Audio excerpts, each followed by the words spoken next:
అంటే ఒక అడ్మినిస్ట్రేటర్గా నేను దీని మీద యాక్షన్ తీసుకునేదానికి ఒక సిట్ వేస్తే టుడే నేను అపాలజీ చెప్పాలనే పరిస్థితికి వచ్చారు. అంటే వాళ్ళ యొక్క బిహేవియర్ ఎట్టుంటుందో ఒక ఎగ్జాంపుల్ మాత్రం ఇది. నేను పవిత్రతను కాపాడాలి.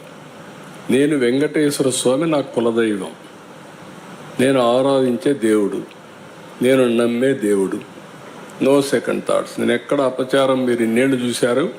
ఇప్పుడు కూడా నేను మహాద్వారం ద్వారా పోను, ఎప్పుడు కూడా ఇక్కడనే వస్తా. వైకుంఠ ద్వారం ఎప్పుడు నేను వాడను. ఎందుకు వాడనంటే నా నమ్మకం అది.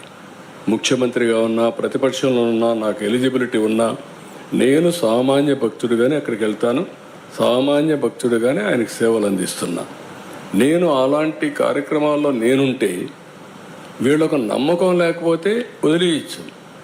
కానీ అపచారం చేసి మహాపాపం చేసి మహాపాపాన్ని కూడా కప్పిపుచ్చుకోవడానికి తిరిగి దాడి చేయడం ఏమన్నా నాకైతే అర్థం కాదు. తిరిగి నా క్యారెక్టర్ అసాసినేషన్ ఆ పరిస్థితికి వచ్చేసారు వీళ్ళు. ఇది కరెక్ట్ కాదు.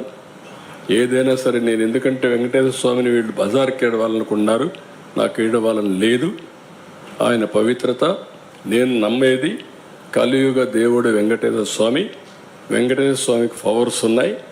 ఆయన్ని కాపాడుకోవడమే కాకుండా మనల్ని కూడా కాపాడుతాడు. ఏ సమస్య అయినా సరే ఆయనే పరిష్కార మార్గానికి కూడా దోహదం చేస్తాడు, దారి చూపిస్తాడు. నేను ఎన్నోసార్లు చెప్పాను, వెంకటేశ్వర స్వామితో పెట్టుకున్న వాళ్ళకి ఇంకొక జన్మలో పనిష్మెంట్ కాదు, ఈ జన్మలోనే పనిష్మెంట్ ఉంటుంది. దాని నమ్మకం నేను చూసిన సంఘటనలు ఉన్నాయి. అందుకే మీకు కూడా చెప్తున్నా, ఎవరితోనా పెట్టుకోండి కానీ ఆయనతో పెట్టుకొని రాజకీయం చేయొద్దండి. సార్ సిట్టు దర్యాప్తు కొనసాగుతుందా సార్? లేదు, ఇప్పుడు నేనేం మాట్లాడను, అన్ని విషయాలు మాట్లాడే చేస్తాను.